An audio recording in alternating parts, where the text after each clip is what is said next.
ಬೊಮ್ಮಾಯಿ ಅವರು SR ಬೊಮ್ಮಾಯಿ ಅವರು, ಈ ಬೊಮ್ಮಾಯಿ ಅಲ್ಲ, SR ಬೊಮ್ಮಾಯಿ ಅವರು ಮಿನಿಸ್ಟರ್ ಆಗಿದ್ರು, ರೆವಿನ್ಯೂ ಮಿನಿಸ್ಟರ್ ಆಗಿದ್ರು, ಅವರಿಂದ ಜಾಗ ಕೊಡಿಸಿದ್ದು. ಅಲ್ಲಿರೋ ಅಷ್ಟೊಂದು ಜಾಗ ಇರ್ಲಿಕ್ಕೆ ಸಾಧ್ಯನೇ ಇರ್ತಿರ್ಲಿಲ್ಲ. ಸೊ ಏನೇ ಆಗಲಿ, ಈಗ ಮುಕುಡಪ್ಪನಿಗೂ ನಮಗೂ ಆಗಲ್ಲ, ಮುಕುಡಪ್ಪನಿಗೂ ನನಗೂ ಆಗಲ್ಲ, ನನ್ನ ಹತ್ರ ಬರ್ತಾನೆ ಇಲ್ಲ. ಬಟ್ ಮುಕುಡಪ್ಪ ನಾವು ಹೇಳಿದಾಗೆಲ್ಲ ಇವೆಲ್ಲ ಮಾಡಲಿಕ್ಕೆ ಸಾಧ್ಯ ಆಯಿತು. ಅದೇನೇ ಇರಲಿ, ಮುಕುಡಪ್ಪ ಅವನು ಪಬ್ಲಿಕ್ ಸರ್ವಿಸ್ ಕಮಿಷನ್ ಮೆಂಬರ್ ಆದಮೇಲೆ ನನ್ನ ಮಾತು ಕೇಳಲಿಲ್ಲ. ಅಲ್ಲೇ ಹೋಗಿದ್ರೆ ನನ್ನ ಮಾತೆಲ್ಲ ಕೇಳ್ತಿದ್ದ. ಇವಕ್ಕೆಲ್ಲ ಅವರು ಕೂಡ ಸಹಕಾರ ಕೊಟ್ಟಿದ್ದಾರೆ. ಮುಕುಡಪ್ಪ, ಲಿಂಗಪ್ಪ, ಆಮೇಲೆ ಸಾವ್ಕಾರ್ ವೆಂಕಟಸ್ವಾಮಿ, ಸಿದ್ಧಲಿಂಗಯ್ಯ, ಆಮೇಲೆ ಮಾಸ್ತಿ,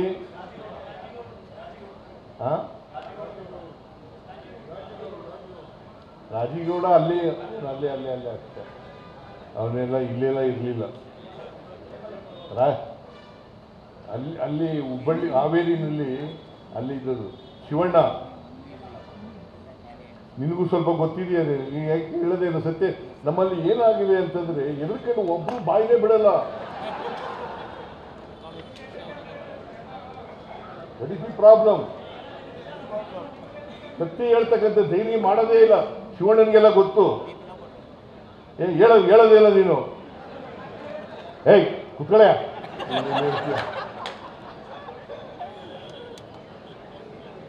ಇದೆಲ್ಲ ಗೊತ್ತಿದೆ. ಶಿವಣ್ಣ ಗುರುಪೀಠ ಮಾಡುವಾಗ ಇವನು ಇದ್ದ.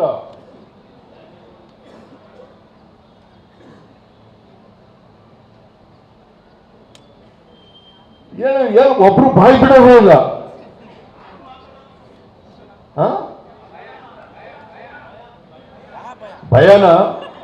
ಭಯ ಅಲ್ಲ, ನಿಷ್ಠುರ ಯಾಕಾಗದು ಬೇಡ ಅಂತ ಅಂದ್ರಕ್ಕೂ ಮುಂಚುವಾಳು,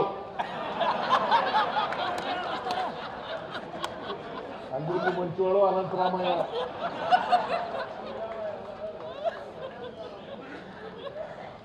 ಇದನ್ನ ಏನ್ ಹೇಳೋದು, ಯಾರಿಗೆ ಹೇಳ್ಕೊಳ್ಳೋದು? ನಾನು ಇವತ್ತು ಹೇಳ್ಬಾರ್ದು ಅಂತಿದ್ದೆ, ಎಲ್ಲನೂ ಹೇಳ್ಬಿಟ್ಟಿದ್ದೀನಿ ಅಂತ. ನಿಮಗೆಲ್ಲ ಗೊತ್ತಾಗಲಿ ಅಂತ ಹೇಳ್ಬಿಟ್ಟಿದ್ದೀನಿ. ಅದೇನೇ ಆಗಲಿ, ಇವತ್ತು ಕನಿಷ್ಠ ಇದು ಕಾಲೇಜುಗಳೆಲ್ಲ ಹತ್ರ ಇದ್ದಾವೆ. ಇಲ್ಲಿ 200 ಜನ ವಿದ್ಯಾರ್ಥಿಗಳಿಗೆ ಫ್ರೀ ಹಾಸ್ಟೆಲ್ ಸಿಗ್ತಕ್ಕಂಥ ಕೆಲಸ ಮಾಡಬೇಕು. ಆಮೇಲೆ ಬೆಂಗಳೂರು ನಗರದಲ್ಲಿ ಇಲ್ಲಿ ಒಂದು ಮಹಿಳಾ ಹಾಸ್ಟೆಲ್ ಕೂಡ ಆಗಬೇಕು. ಕೋಣನಕುಂಟೆನಲ್ಲಿ ಅದು ಮಹಿಳಾ ಹಾಸ್ಟೆಲ್ ಅಲ್ಲ, ಅದು ಹೇಳ್ಬಿಡ್ತೀನಿ. ವೀರಪ್ಪ ನಡೆಸ್ತಾ ಇರೋದಲ್ವಾ, ಅದು ಏನು ಮಾಡ್ತಾರೆ, ಕೆಲಸಕ್ಕೆ ಸೇರಿರ್ತಕ್ಕಂಥ ಮಹಿಳೆಯರಿಗೆ, ವಿದ್ಯಾರ್ಥಿಗಳಿಗಿದೆಯಾ ಈಗ? ಭಾಳ ಸಂತೋಷ. ಅದು ಭಾಳ ಕಡಿಮೆ ಜನಕ್ಕೆ ಇರೋದು, 40 ಜನನೇ ಎಷ್ಟೇ ಇರ್ಬೇಕಪ್ಪ. ಕನಿಷ್ಠ ಬೆಂಗಳೂರು ನಗರದಲ್ಲಿ 300 ಜನ ಮಹಿಳೆಯರಿಗೆ ಹಾಸ್ಟೆಲ್ಲು ಸಿಗ್ತಕ್ಕಂಥ ಕೆಲಸ ಆಗುತ್ತೆ. ಗದಗಿನಲ್ಲಿ ಮಾಡಿದ್ದಾರೆ. ಕೂತ್ಕೊಳ್ಳಿ ಫಕೀರಪ್ಪ, ಕೂತ್ಕೋ. ಫಕೀರಪ್ಪ ಜಾಸ್ತಿ ಓದಿಲ್ಲ, ಆದರೂ ಕೂಡ ಕುರುಬರ ಸಂಘ ಮಾಡಿಯಲ್ಲಿ ಈಗ ಜಿಲ್ಲೆನಲ್ಲೆಲ್ಲ ಕುರುಬರ ಸಂಘದ ಅಧ್ಯಕ್ಷನಾಗಿದ್ದ. ಅವರೆಲ್ಲ ಮಾಡಿದ್ದಾರೆ. ಪಾಪ ಭಾಳ ಜನ ಸಂಘಕ್ಕೋಸ್ಕರ, ಸಮಾಜಕ್ಕೋಸ್ಕರ,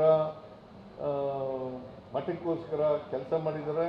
ಅವ್ರಿಗೆಲ್ಲರಿಗೂ ಕೂಡ ಧನ್ಯವಾದಗಳನ್ನು ಹೇಳಲಿಕ್ಕೆ ಬಯಸ್ತಾ ಇದ್ದೇನೆ. ವಿಶ್ವನಾಥ್ನೂ ಸೇರಿ.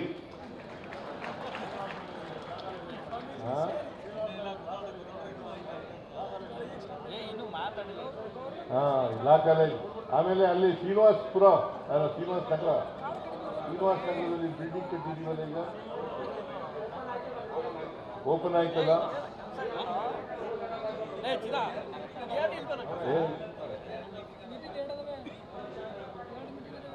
ಅಲ್ಲಿ ಫಿನಿಶ್ ಆಯ್ತಲ್ಲ. ಇವೆಲ್ಲ ಮಾಡಿರೋರು ಯಾರಪ್ಪ?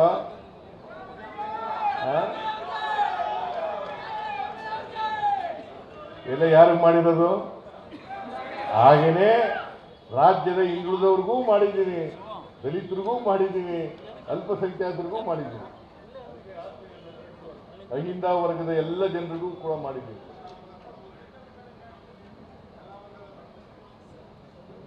ಈಗ ಎಲ್ಲ ಹೆಣ್ಮಕ್ಳಿಗೆ ಫ್ರೀ, ಅಹಿಂದ ವರ್ಗದ ಎಲ್ಲ ಜನರಿಗೂ ಕೂಡ ಮಾಡಿದ್ದೀನಿ.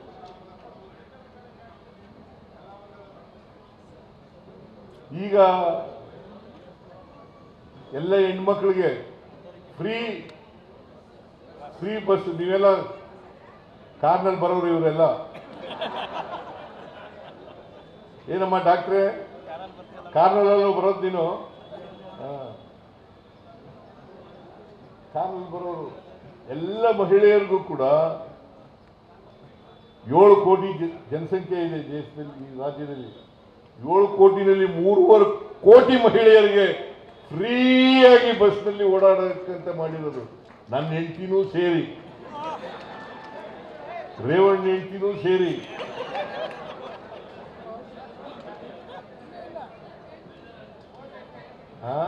ಹೆಂಡತಿ ಈಚಿ ಸತ್ತೋಗಿದ್ದಾರೆ, ನಿಧನ ಆಗಿದ್ದಾರೆ. ಅಲ್ಲ, ಮೊದಲೇ ನಾನು ಹೇಳಿದ್ದು, ನಾವು ಮಾಡುವಾಗ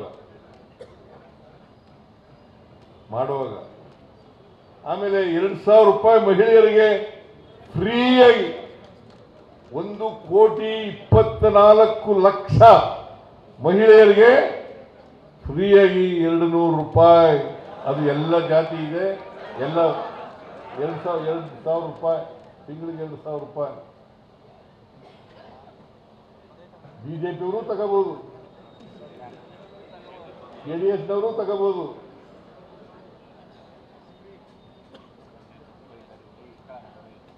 ಆಮೇಲೆ ಎಲ್ಲ ಜಾತಿಯವರು ಕೂಡ. ಆಮೇಲೆ ನಾನು ನೋಡಿ ಯಾವತ್ತೇ ಜಾತಿ ಮಾಡಿಲ್ಲ, ಮಾಡೋದು ಇಲ್ಲ,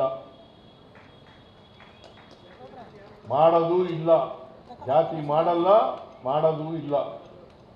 ಆದರೆ ಯಾವ ಜಾತಿ ಹಿಂದುಳಿದಿದ್ದಾವೆ ಅವರಿಗೆ ವಿಶೇಷ ಶಕ್ತಿ ಕೊಟ್ಟು ಮೇಲಕ್ಕೆ ಎತ್ತಕ್ಕಂಥ, ಎಲ್ರಿಗೂ ಸಮಾನತೆ ಬರ್ತಕ್ಕಂಥ ಕೆಲಸವನ್ನು ಮಾಡ್ತೀವಿ. ಎಲ್ಲ ಜಾತಿಯಲ್ಲಿ ಇರ್ತಕ್ಕಂಥ ಬಡವರು, ಲಿಂಗಾಯತರಲ್ಲಿ ಇರ್ತಕ್ಕಂಥ ಬಡವರು, ಒಕ್ಕಲಿಗರಲ್ಲಿ ಇರ್ತಕ್ಕಂಥ ಬಡವರು, ಬ್ರಾಹ್ಮಣರಲ್ಲಿ ಇರ್ತಕ್ಕಂಥ ಬಡವರು, ಕುರುಬರಲ್ಲಿ ಇರ್ತಕ್ಕಂಥ ಬಡವರು, ಎಲ್ಲ ಜಾತಿಯವರೆಗೂ ಕೂಡ ಮಾಡ್ತೀವಿ. ನಮಗೆ ಎಲ್ಲರೂ ಒಳಗೊಂಡಂಥ ಸಮಾಜ ಆಗಬೇಕು ಹೊರತು ಬರೀ ಕುರುಬರೇ ಮುಂದುವರೆದ್ರೆ ಪ್ರಯೋಜನ ಆಗೋದಿಲ್ಲ. ಕುರುಬರು ಮುಂದುವರಿಬೇಕು, ಬೇರೆಯವರು ಮುಂದುವರಿಬೇಕು. ಆ ದಿಕ್ಕಿನಲ್ಲಿ ಪ್ರಯತ್ನಗಳನ್ನು ಮಾಡ್ತಾ ಇದ್ದೀವಿ. ಜಾತಿ ಗಣತಿ ಮಾಡ್ತಾ ಇದ್ದೀವಿ. ಕೂತ್ಗಡೆ ನೋಡಿ, ಕಾಂತರಾಜ್ ಅವರು ಒಂದು ವರದಿ ಕೊಟ್ಟಿದ್ರು 1992ನಲ್ಲಿ, 92ನೇ ಇಸ್ವಿನಲ್ಲಿ ಇಂದಿರಾ ಸಾಹನಿ ಕೇಸ್ನಲ್ಲಿ ಸುಪ್ರೀಂ ಕೋರ್ಟ್ನವರು ಒಂದು ಜಡ್ಜ್ಮೆಂಟ್ ಕೊಟ್ಟರು. ಆ ಜಡ್ಜ್ಮೆಂಟ್ ಆರ್ಗ್ಯುಮೆಂಟ್ ಮಾಡುವಾಗ ಕೇಳಿದ್ರು ಲಾಯರ್ಗಳಿಗೆ, ನಿಮ್ಗೇನು ಡಾಟಾ ಇದೆ ಅಂತ ಹೇಳಿ, ಅಥೆಂಟಿಕೇಟೆಡ್ ಡಾಟಾ ಏನು ನಿಮಗೆ? ಅದಕ್ಕೆ ನಾನು ಕಾಂತರಾಜ್ ಅವರ ಅಧ್ಯಕ್ಷತೆಯಲ್ಲಿ ಸಮಿತಿಯನ್ನು ಮಾಡಿ ಹಿಂದುಳಿದವರಿಗೆ ಸಮೀಕ್ಷೆ ಮಾಡಬೇಕು ಅಂತ ಹೇಳಿದ್ದು ಅದಕ್ಕೋಸ್ಕರ. ಆಮೇಲೆ 10 ವರ್ಷ ಆಗ್ಬಿಟ್ಟಿತ್ತು. 10 ವರ್ಷದ ನಂತರ ಕೆಲವರೆಲ್ಲ ವಿರೋಧ ಮಾಡಿದ್ರು. ಅದು ಉದ್ದೇಶಪೂರ್ವಕ ಮಾಡಿದ್ರು ಇನ್ನೋ ಗೊತ್ತಿಲ್ಲ, ಕೆಲವರೆಲ್ಲ ವಿರೋಧ ಮಾಡಿದ್ರು. ಅದಕ್ಕೆ ಇನ್ನೊಂದು ಕಮಿಷನ್, ಇನ್ನೊಂದು ಬ್ಯಾಕ್ವರ್ಡ್ ಕ್ಲಾಸ್ ಆಯೋಗಕ್ಕೆ ಜವಾಬ್ದಾರಿ ಕೊಟ್ಟಿದ್ದೀನಿ ಹಿಂದುಳಿದವರು. ಅದು ಬಹುಶಃ ಈಗ ಮುಗೀತಾ ಇದೆ, ಈ ತಿಂಗಳು ಕೊನೆ ಇಲ್ಲ, ಇದು ಎಂಥದ್ದು ಆನ್ಲೈನ್ನಲ್ಲಿ ಮಾಡಿ ಈ ತಿಂಗಳು ಕೊನೆಗೆ ಮುಗಿದ ತಕ್ಷಣ ಬಹುಶಃ ಆ ರಿಪೋರ್ಟನ್ನು ತೆಗೆದೇ ಮಾಡ್ತೀವಿ. ಅದು ಬರೀ ಹಿಂದುಳಿದವ್ರಿಗಲ್ಲ, ಇಡೀ ಸಮಾಜಕ್ಕೆ ಅದನ್ನು ಮಾಡ್ತಕ್ಕಂಥ ಯಾಕೆ ಮಾಡ್ತಾ ಇದ್ದೀವಿ ಅಂತಂದರೆ, ಸ್ವಾತಂತ್ರ್ಯ ಬಂದು 79 ವರ್ಷ ಆಯಿತು. ನಾನು ಸ್ವಾತಂತ್ರ್ಯ ಬಂದಾಗಲೇ ಹುಟ್ಟಿದವನು, ಸ್ವಾತಂತ್ರ್ಯ ಪೂರ್ವದಲ್ಲೇ ಹುಟ್ಟಿರೋನು. ಸ್ಕೂಲ್ ಹೆಚ್ಚಿನ ವಿಡಿಯೋಗಳಿಗೆ ಪ್ರತಿಧ್ವನಿ ಯೂಟ್ಯೂಬ್ ಚಾನೆಲ್ ಸಬ್ಸ್ಕ್ರೈಬ್ ಮಾಡಿ, ಬೆಲ್ ಐಕಾನ್ ಕ್ಲಿಕ್ ಮಾಡಿ.